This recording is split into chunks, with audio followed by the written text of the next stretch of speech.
Welcome to Cryptid Crossroads 505. I'm Larry. And I'm Vince, Welcome to the show. where we talk all things cryptid, Sasquatch, aliens, hauntings. and anything paranormal you would like to share with us. You can reach us at cryptidcrossroads505@gmail.com. So settle in, open your mind, and enjoy the show.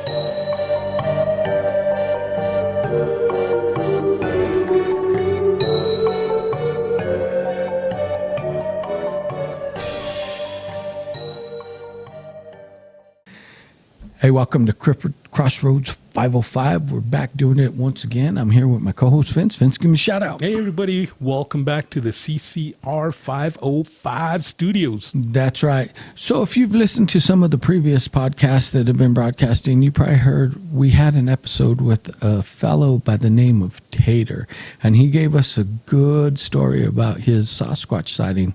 Well, we're bringing him back on because he has something else to share with us. Right, welcome back, Tater. You there? Yes, sir. I am here, gentlemen. Welcome back. Okay, And before we get started, we talked about Tater's Sasquatch sighting. Now, Tater's real name is Daryl, but it's not the Daryl on TV. That's Sasquatch. oh, I was going to say, no wonder why he had a Sasquatch sighting. It I was waiting for that joke, Larry. it was a mating ritual. That's why he got so close. Okay. But anyway, I thought it's the aliens only did the probing. well, trust me, you don't want to get probed by a Sasquatch. No, thank you. Could you imagine when they're, they say that when you see them in the forest, they kind of sway back and forth. And they're kind of swaying a softball bat there, swinging side to side like a pendulum. Hey, when they make those wood knocks, it's not a fucking Louisville Slugger that's doing it. Anyway. Okay. But anyway, like we said, Tater was on before with the Sasquatch story, and Tater grew up in the rural New Mexico area. Really, his parents they lived. The whole family actually lived on the reservation, the Navajo reservation. They owned trading posts, so Tater's really familiar with the Navajo way of life. Right. And we've talked about in other episodes, no matter what tribe it is, we've all been vendors, all three of us. So when you go on the reservation, you kind of got to really gain their trust for them to open up about their traditions and stuff. Would you say that's pretty accurate, Tater? That's very accurate. I mean, it's no more accurate than I always hear you talking about the Zunies because both you guys had routes down that way, and Right. I don't have much experience down in that area, visiting or dealing with anybody from down in that area. So it was very interesting to me, and in quite a few of your episodes, I've actually learned a lot about even the area that I grew up in because you guys have done some research on it now, and so it's been educational. I mean, Right. Right. I even told Vince, I said, "Man, you surprised me. I didn't think you were that damn smart." But See, you didn't I know thought I you were could just read. a smart ass. I didn't realize. So, Well, I am both. How about that? yeah. Well, we know we're not the sharpest tool in the shed, but we try, man. No, a quick story. When I first met Tater, it was we started carpooling together, and Right. we're trying to be nice, getting to know each other. And he used to tell me, "You're quick-witted." Then after a while, he would tell me, "You're just a smart ass." So it's been a running joke with us because he kind of freaked out that I called him quick-witted. I sasaid, "That's just a nice way of saying you're a smart ass, right?" Yeah, that's it. I think that runs in the DNA because I get that a lot. Yeah, but it's kind of funny because from day one, me and Tater we hit it off really good. Right. And we hit it off so good that people at work would kind of make fun of us, huh? Yeah, they do. They always just thought we were inseparable, because we'd hang out on our days off, and go have Right. beers and stuff like that, or go hit a concert here and there. And Right. Nice. yeah, so they're saying, you guys are a couple and all that type of shit. And I was like, Oh, call it dude, whatever you want to call it. But maybe they were jealous. Well, it was Maybe. because a lot of people wanted to carpool with us. But we're like, nah, we're good. yeah, And we don't need anybody else. We're all right. right. And it was funny because he grew up. He's our age, Right. same musical era, and we had always talked about like we could have our own radio talk show about music, Right. Because 99% of our conversations were about music, Right. Yeah, and I still could not get you, Vince, to even give a chance to either Pink Floyd or Rush. That was the only two. You know, He hates them. At least no, I could I listen. know he does. I could listen to Rush on the radio. And you know, Yeah. now that we're talking about music, before we get into your next story, Tater, on the last episode that we had you on, I mentioned Jeff from Rhode Island. He's 62. Well, maybe I'm not going to. Sorry, Jeff. Anyway, Jeff said that he recently started listening to metal music, and he gave me a big thank you for Dokken. He said, "You guys turned me on to Dokken," and he said, "What an amazing band. What have I Yes. been missing out on?" Right, that was such a great era we got to Right. live through. Anyway, But anyway, just to go back to when me and Tater were saying we want to have our own radio show, and I'm Vince, and his real name is Daryl. So our catchphrase was, "Your VD, get your VD in the morning." ooh, VD in the morning, shit. Thought it was a good catch line right there. That's a good catch line, but you could get VD anytime, so download it. Right. So and with us, hey, who Tap knows? that app. Right, Tap that app. You heard that, huh? Yeah. I did. Telling you, I've listened to every episode of you guys. So That's cool. You know, and for all the other listeners out there that are faithful listeners, I appreciate that, because when we started this, we said if we get 2 listeners, we're cool with that. But, you know, truthfully, I'm amazed that when I look at the metadata, it's called metadata, and it tells me where our listeners from, what they're listening on, whether it be an iPhone, a Spider, or whatnot. We have got them downloaded from Russia, Saudi Arabia, everywhere. Nice. It just amazes me. I'm like, damn, people all over the world listen to us. Right. That's kind of crazy. So It is. there you go, Daryl. Daryl Wayne. Shout out. Shout to out everybody. So Yeah. now the world will hear your voice, whether you believe it or not. Right. They're gonna say, "Who is that guy?" Who's that Tater? Yep. And they're gonna say, Let me put this on the record so it's recorded. I was Tater Salad before Tater Salad. So "You're right. Right. that's how far back that name goes for me. So Okay. Right. You were you were Tater Salad 50 years ago. All right. yeah, exactly. All right. Well, let's not bore our listeners anymore. Let's get into the meat and potatoes of your next encounter. And Vince, what were you saying it was? Well, now, like I said, Tater, he a large portion of his life he lived on the reservation, and we're going to talk Skinwalker. Why don't you set it up for us, Tater? Tell us, the background and how it all came about.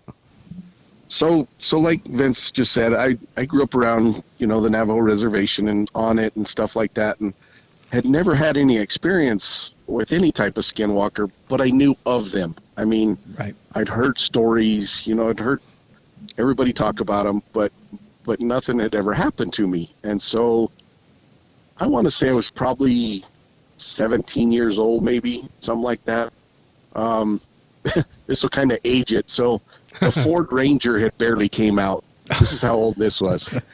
So brand spanking new, had a hot 4-banging cylinder motor in that thing. So I ended up getting it from my parents. So I went out to go watch a movie out at this girl's house. And so it was out towards the Crown Point area from what is Theroux, so towards the Farmington area, probably 20 miles out there. So it's right before Crown Point. So, and I apologize, I do not know the name of this canyon, but you pass through a canyon to get to it. So kind of went out there before dark, watched the movie till 10:30, 11, whatever it was. Well, I decided to drive back, so say my goodnights on the way back. This truck's really gutless. I mean, just punching, it's going nowhere. So I'm coming back, kind of just, in my own world, listening to some music, jamming out. Well, I get coming up out of the canyon, out of Crown Point there, and there's not a soul around. I don't see a single car.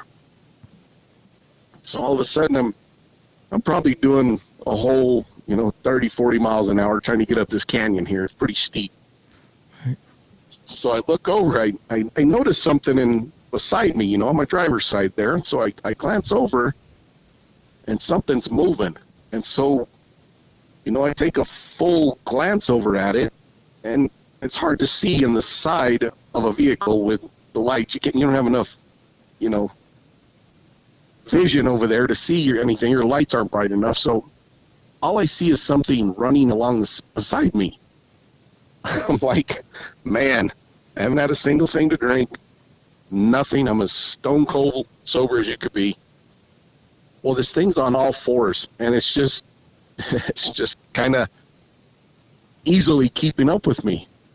And so, my heart sinks into my, just have a hard time swallowing. I'm like, what the hell is that? So I punched the little truck, trying to get it up this canyon.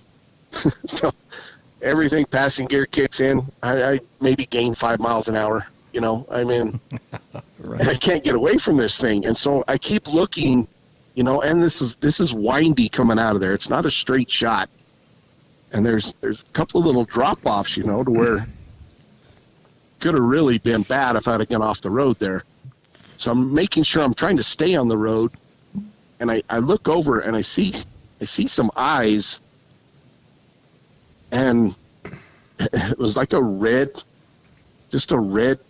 just not even no form to them, nothing. It was just red eyes is all I could see. I've never seen anything run like this. But it looked half man, half dog, wolf, something. Like I said, I couldn't see enough of it, but I knew it wasn't.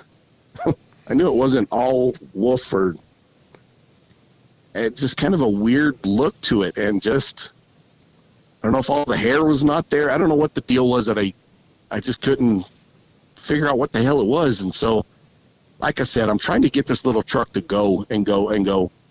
I finally get up to 50, 55. Well, this thing's still beside me. It's still just, and it rides beside me for probably a mile and a half. And that was an eternity to me. And right. Finally, I get towards the top of the hill, and finally it starts kicking up, and I start kicking up some speed. And I must have not let off for the next 10 miles, because I was probably running 90 by the time I finally let off the gas and got out of, I was way past that canyon, and I thought, man, cop's going to stop me out here, and what the hell are you doing? And I was so shaken up at that point that I didn't stop until I got back to my mom and dad's house, which at the time we were living in Theroux, and I was a nervous wreck. Let's talk about another sleepless night. That was it. I didn't know what I saw. I didn't even know how to explain it to anybody. I'm like, it was a dog. Well, it was an animal. It was a wolf. I didn't know how to explain it. I just knew it was on all fours, and it was just running right beside me. And I've heard stories now that the skinwalkers will seek out somebody if there's jealousy involved, or right. I've heard the stories of why.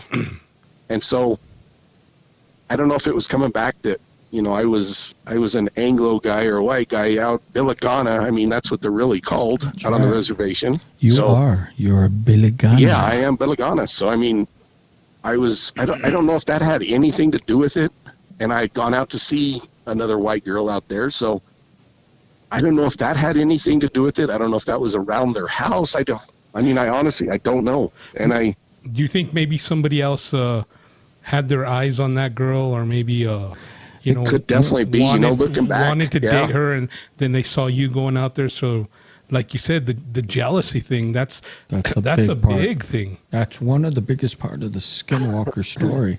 And, she was a Billigana too, and he could have been a native boy that really, really wanted her. And right, yeah, exactly. Good. Hindsight, looking back on it, that makes perfect sense now. Right. But at the time, I didn't know what the hell had happened. I was freaked out literally on that one. And like Vince and you, Larry, you both talk about, well, who do you tell? Or right. At that point, that was so long ago that I didn't tell anybody that story for the longest time. I kept that one to myself. So when you got home, you didn't tell your parents? Yeah, no, hell no. Didn't even begin to tell them. I'm like, how do I even explain this? They're going to think I'm just, what have you been smoking? Let's go for a drug test. Exactly. They're going to think. But you know what? They may have been more understanding than you think. Cause they might have been. Because they've been there long enough. They understand what goes on the reservation. Right. That may have been true, yeah. I mean, because we just, and maybe, like I said, maybe people had told them, and because my dad was very fluent speaking Navajo. I mean, he would freak people out. He would just hold on a conversation and never skip a beat. Right. Hey, kudos to your dad, because that's a hard language to learn. It's a very hard language, and it's almost like growing Greek. up. You almost have to be born into it. Yep. I mean, growing up, like I had explained one time, I think where first 10 years of my life was out there on the reservation. I used to freak people out in school because I could understand it, but I couldn't always speak it. Right. And I always played sports growing up, and it was against a lot of native kids. And so they would say something in Navajo, and I'd answer them back. And it used to freak them out. They're like, how the hell did you know what I said? Right, exactly. Right. Yeah, so it was kind of funny that I would, but then, you just kind of lose it over the years. And I just know the bad words now. It's about it. So. You know when somebody's calling you a bilagana, huh? Yeah, exactly. That part I do know. I mean, but that's with any language. If you don't use it constantly, it kind of fades, and then you bring it back into practice. Right. And out there on the reservation, Tater being my nickname, even growing up, I was a year old and that was my nickname. So to all the Navajos there, I was Nomasi, because meaning potato. So that was my nickname out there. I was Nomasi. That was it. I mean, I'd hear that going down, I'd be in Gallup at the mall or something. Nomasi. I knew they were talking to me. I mean, it just turned around. Or else they go, shh. Exactly. You were trolling the Rear West Mall in Gallup, huh? Yeah, the big Real West Mall. Hey, believe it or not, at one time that was the spot. Hey, that was a happening spot. At one time, that was me and Vince's trolling place. Right. Was that where the record bar was? Yes, sir. Yes, it was. Record bar, and we even had a disc jockey for a while. That's right. Ooh. And to top it off, not to get off subject and take our audience away from the story, our cousin worked at the record bar. Yeah, so we always got an insight on all the new stuff coming out. That's pretty cool. Nice. Yes. Anyway, back to the story. Now, we talked about this on the phone earlier today, or yesterday, you and I, and me and my brother had mentioned that one of our relatives is married to a Navajo man, and we saw this picture of a skinwalker. And I tried to kind of describe it to you, what I saw, and it was weird. Right. It was like a coyote standing there, but his bones weren't fully covered with flesh. No. As a matter of fact, the arms, you could see the hand, but the bones were exposed. Right. It was kind of strange. And now you, especially you growing up on the Navajo reservation, skinwalkers are no joke there. No. I mean, you don't. That's. It's not even close to being a joke out there. I mean, everybody believes. I mean, they just know. Right. It's like mentioning the Llorona to me and my brother. We start to shake. Yeah. Right. Yeah. Exactly. I mean, but to me, it was. My problem was, it was too dark on the side of the truck. Right.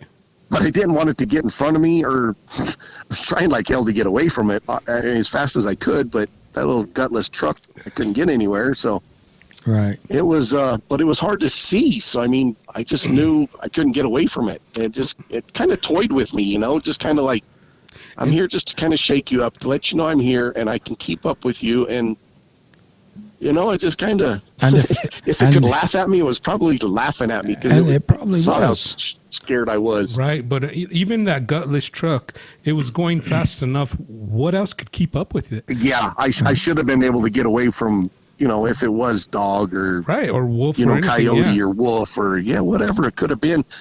Because Vince, to bring humor into it, me and Vince, we ran over a coyote once in my little car on our way to work. That was it kind of freaked us out, but that was a miserable ride home, wasn't it? Oh, yeah, it was. So, I mean, we know what a coyote and stuff looks like, because we actually hit one, So, I mean, it just kind of ran underneath us. And it tore off all his AC lines, so we roasted on the way home. Oh, my God.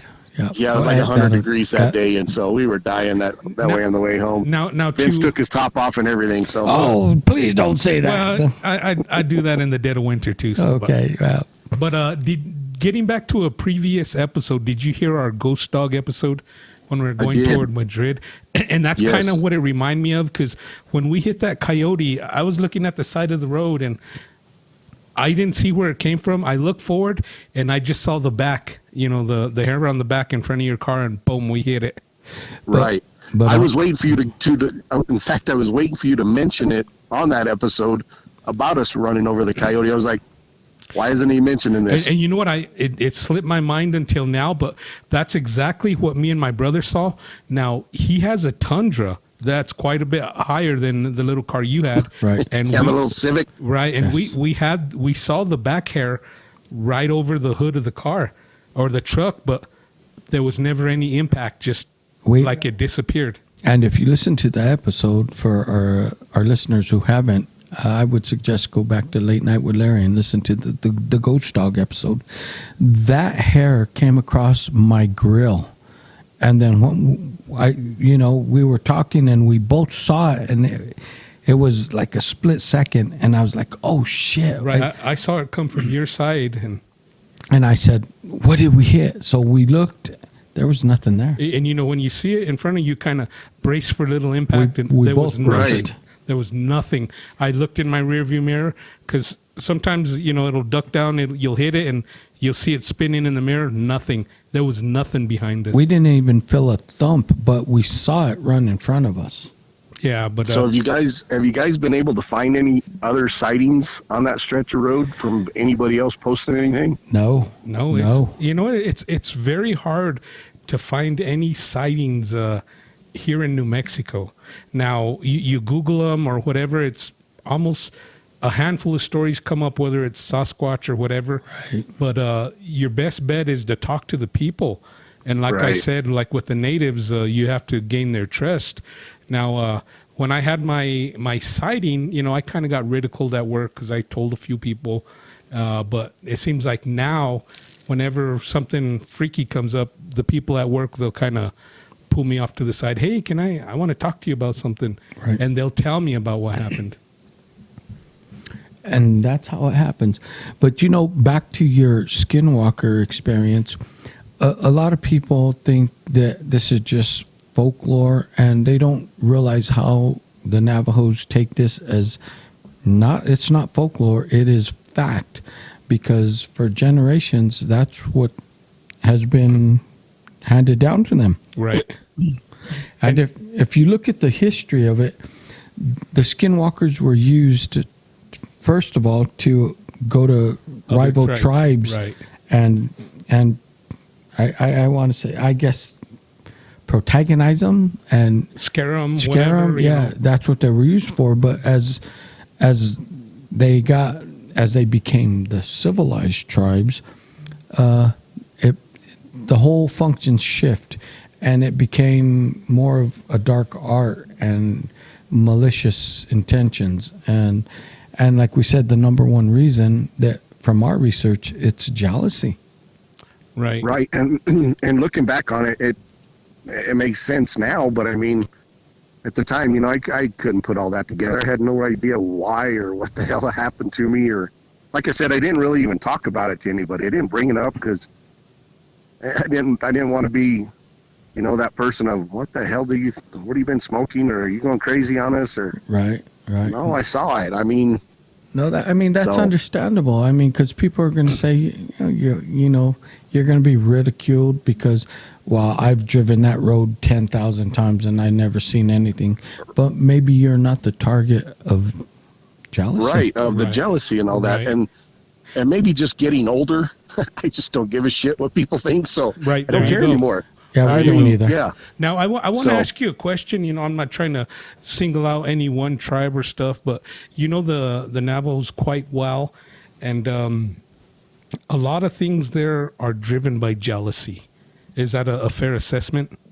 Yes, definitely. I mean, if you show any kind of wealth, or they think you're kind of flaunting your wealth, then I mean that's something. And Right. Now let me right. go ahead. No, let me give you an example. I work with somebody, I won't use his name.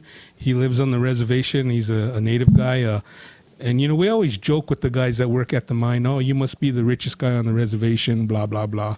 But, he has horses, he has vehicles, he has a nice house. But, and he puts them on social media. And he said he gets threats from his own family. Right. Yeah, no, definitely. I mean, they single you out at like family outings and stuff. I mean, because I've been invited to things like that, and dinners and, celebrations and Thanksgivings and okay, now special outings. I've been to those with, I'm the only Billigon in the whole entire place. Right. I mean, now that brings me to an interesting point. You told me about a story. Now I'm hoping you share it. You got invited to a certain function that I've heard of them. I've never even been close. I've never been invited. Was it a squaw dance? Well, I think it was more than a squaw dance looking back at it. And, this is whenever my dad and mom were still, running the trading post. So this is probably, somewhere in the 70s. I mean, it was a long time ago. Right. And like I said, my dad and mom got accepted on the reservation. The natives took them in. They kind of, they traded with us. And so, we were kind of seen as one of them. And so we got invited to, and I'm sorry, I don't know the name of it, exactly what we went to. Uh-huh. But it was kind of like there was a medicine man there. They were doing their seances, their chants, their songs, and I remember I wasn't very old at the time. It was just my mom, my dad, and me. And I couldn't have been maybe 6 or 7 at the time, or 7 or 8, somewhere in that range. But I remember I was scared to death because they're all dancing around this fire. And the Billigon is not supposed to be invited to this. And so they were breaking all kinds of rules, right, looking back at it. And so we were kind of sworn to, don't bring this up or say that you've been here. And so we kind of watched all of this, and it really freaked me out, the way some of the stuff that they did and the way they were painted. And, I didn't understand exactly what was going on, but we weren't supposed to be there. And I've never been back to another one since, but it was, I mean, I've been accepted by a lot of the natives over the years. But that was a whole different level that my dad had been on, and we got invited to this. And I'm sorry, I don't know the exact name of it, but we did go to it. Is that the story you're referencing? Yes, Vince? yes. And you guys witnessed something that not many outsiders witness at all. Yeah, like I say, we weren't supposed to be there. That part I do know, because I remember my mom and dad to even tell me at that age, don't tell anybody we were here. Do not mention this to anybody.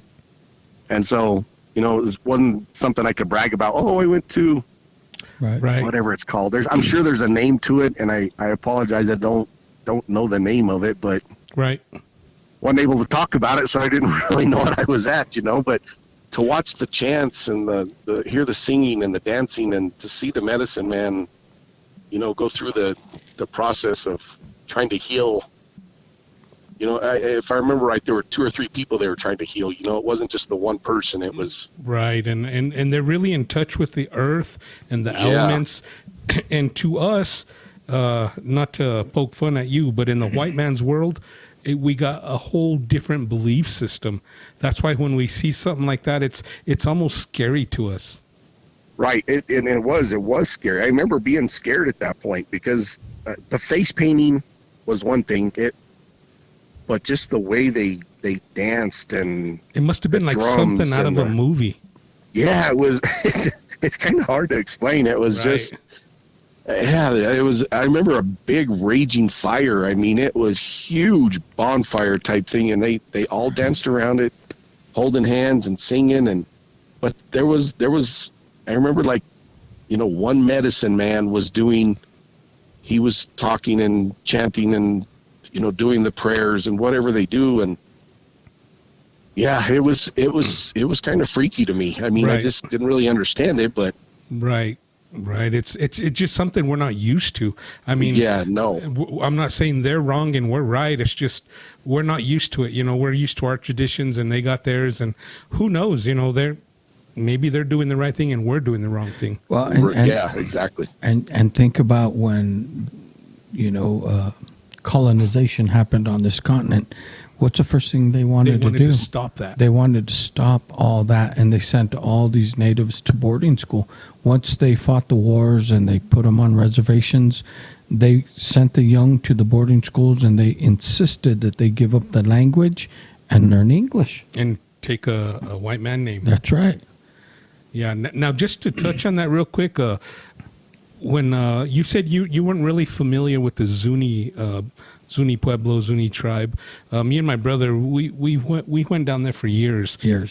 And the first time I saw the head clan down there, they're called Mudheads.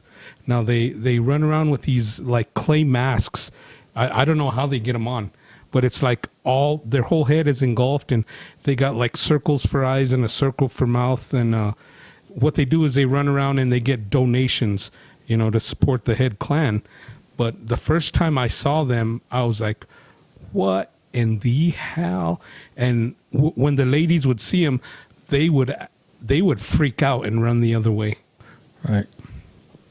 Well, See, that's something I've never heard of. I mean, I never experienced anything like that. So, well, come to find out through research and study, the way they develop those clay heads and everything, they are based on the star people that came down and taught them their knowledge.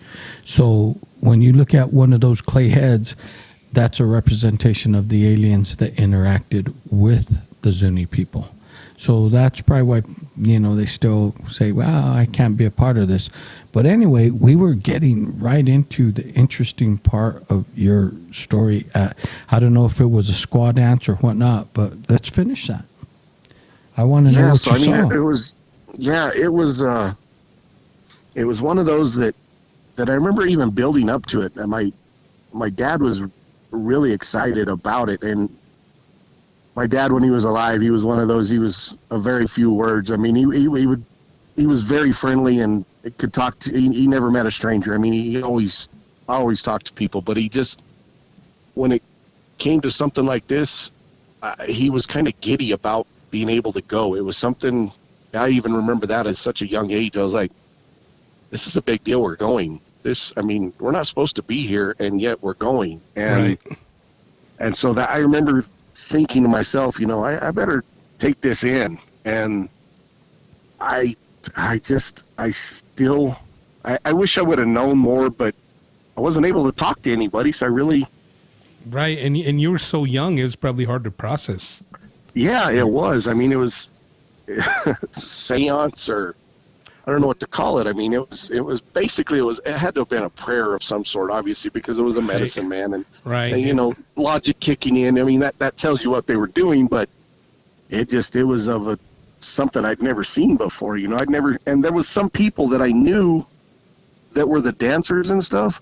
Right. And to see them in a different element like that, all dressed up in you know, face painted and everything else, and It must have been like they were different people.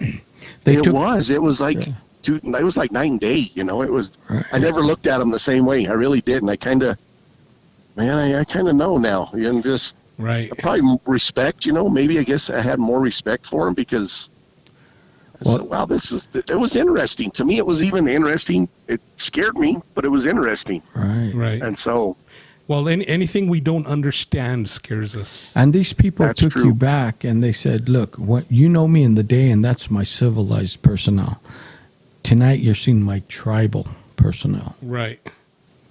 yeah, I mean, that's it. You saw the real them. Right. Yeah, exactly. Anyway, keep going. What did you see? I mean, as far as that was pretty much the extent of it. I mean, Right. there was, it lasted probably 2 hours or better, 2.5 hours. I don't know. I remember it seemed like it went on for for quite a while, and I kept thinking, man, these people got to start getting tired of being dancing, and you would think, but I mean, right. It seemed like it was one song right after the other prayers or whatever you want to call it, but it was. I'm sorry, I didn't mean to interrupt. And No, go right ahead. To our listeners, that's just how they conduct healing, whether it be, and they consider it body, mind, and soul. That's how they conduct healings for people that have been affected by illness, whatever. That's how they try and heal them. And if you listen to some of the stories, they say these have been passed on to us. And it really goes tribal, and it comes down to, there's no other way to say it, but the star people that have come down and taught them these sacred ways, and that's what they practice, and that's why they dress up to mimic them. They're not the only ones. Tribes in Africa, Brazil, everywhere. Right. Anywhere you go around the world, any tribe that's indigenous and hasn't been influenced by the Anglo-Saxon way or the Spaniard way, the Christian way, they'll tell you, we've had visitors for thousands of years that come down and give us technology on healing, on living, on even building cities. So, to us, we think there's only one way of life, and that's the way we live it. But no, these people have lived for thousands of years in ancient traditions that were brought to them, which they say are from the star people. Right. Yeah, it was an eye-opening experience for me, and I really, not to sound corny or anything, but it kind of changed the way I looked at, the whole native race. I mean, I kind of got to see a little bit more of the true meaning of kind of like their, not really religion, but just like you say, their beliefs. And right. You got to, so I mean, you got to see the real side of them. Yeah, I did firsthand, and not many. I mean, I don't know if there's another Billigana that can say. I'm sure there is along the way. I can't say I'm that special, but I'm just saying I was a special. Right. We were really lucky to be there. I mean, I'm willing to bet that there's not many other Billiganas who could say that. I guarantee there's not. Yeah, I mean, I wish I knew exactly, and if my dad was still alive, I mean, I'd be able to ask, hey, what did we go to exactly, and right. But he passed away, and he'll smack you. He said, "I told you not to talk about it." But you guys, you're not supposed to bring that shit up. What's the matter with you? Yeah, and you guys really did get invited to something that is sacred and private to them. So they must have really trusted your parents. Right. And it was, it kind of made me feel good, and not to sound corny or anything, but I was always raised by my dad that he was always taught me, treat people how you want to be treated, and it kind of just always stuck. I've lived my life that way. And growing up in school, obviously being one of the white kids, I was one of the minorities, and I just throughout the years, I got to see that more natives accepted me, that I had done right. And it took me probably until like my senior year in high school to realize, wow, I've done something right. I've actually treated these people the right way, that they're, they kind of accepted me. And right. After maybe it just took me a while to figure that part out, being a stubborn ass kid you think you know everything, and like we all did. So no, and you got to see the true natives. And like we grew up in Gallup. You've probably spent lots of time in Gallup. We see a totally different side. Right. Yes. That's when they're coming in to, party and let their hair down and, spend the money, and they're coming in to partake in the white man's firewater and the white man's way of life. Yep, exactly. And I can tell you, I used to go out to the Navajo reservation after I was done being a vendor, and I would go to Window Rock and I'd party with some of them. And Yeah, some of the things they did would freak me out. I never got invited to the things you did, but I know that there was a sacred way that went on at night that we weren't invited to. I know that there was some witchcraft going on behind my back. Or what we perceive as witchcraft. Right. To them, it's To normal. them, Right, it's because normal. you hear stories of like the good and the evil in the medicine man. That there's different sides, and Right. Unfortunately, So- I was always involved in the dark side. Yeah. One regret I have is I went down to Zuni for several years, and eventually they started inviting me to the night dances. Right. They invited me to Shellico, but Shalico's a big deal. I was always too chicken to go. I told them, yeah, right, I know what you do with the Mexican when the sun goes down. I'll be the sacrifice. Yeah, but I should have went, because the one thing about the Zuni people, they're very hospitable. They are. They will bring you in their house. They'll feed you. Now, that being said, on the Zuni reservation, I don't know if you know this. I know you know the Navajo reservation, but, the rate of suicide on the Zuni reservation is high, and I used to wonder why. But when you really dig deep into it, and I'm not trying to bash them, but let's just say you just got to go hang out down there and you'll find out. But yeah, it'll make more sense. Yeah, I mean, they have a really high rate of youth suicide. And I couldn't figure it out for the longest time. But once I started thinking about when I was a vendor going down there, and I would get invited down there after work, and I would go. And I'm like, it makes sense now. Some of the practices that they do are really... I don't want to say depressing. They're counterintuitive to the modern day world, and they expect them all to fall in line. But when you're exposed to MTV and this and that, you don't want to live that life, because you're like, I want the Billy Gunner life. This traditional life isn't for me.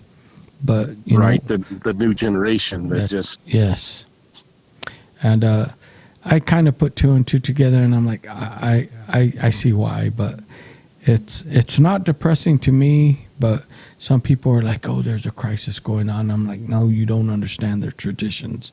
They want nothing to do with our world because they see where our world's headed. Right. But of course, it's attractive to the young people. Of course. It's like crack. Right. One hit and you're hooked. Right. Anyway, we just want to share that with our listeners tonight, and we want to thank you, Tater, for sharing your Skinwalker story with us. And Right. I appreciate it, guys. I love what you guys are doing. thank you. Super fan here. I listen all the time. So I like that Keep it super up. fan. I do. I like that. We got another super fan. His name's Jaden. Oh, yeah. We got a young kid, probably about 10, 11 years Yeah, old. he's about 11 now. He listens to every episode at bedtime, and That's right. He's a big Sasquatch enthusiast. And he listens. I've been told he listens to our episodes over and over. So shout out to him then. That's right. He's a super fan. Anyway, we appreciate you sharing your experiences, your stories with us, and we thank It you was for my pleasure, coming on. guys. And you're welcome back anytime. You got any more stories? Come back. You got it. I'll think of something else that ever happened to me that I was too afraid to tell anybody else, but I just get hypnotized. It'll bring him back. I just don't want to hear the story of because you and Vince didn't want no one riding with you guys. yeah, we can't tell those stories. That's what I don't want to hear. I won't tell. I won't tell about that time that we got pulled over and you went to the back of the car with that state cop, and I don't know how we never got out know. of the ticket. You'll never know. Hey, he appreciates it because there was no ticket. Right. Just saying, I got out of it. Hey. It's them baby blue eyes. Anyway, Got to do what you got to do. we appreciate y'all. Thanks for listening. Peace. Thank you.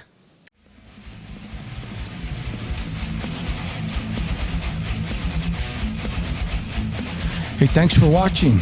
We hope all you YouTubers enjoyed the show. That's right. And don't forget to reach out to us at cryptidcrossroads505@gmail.com. Peace. Peace.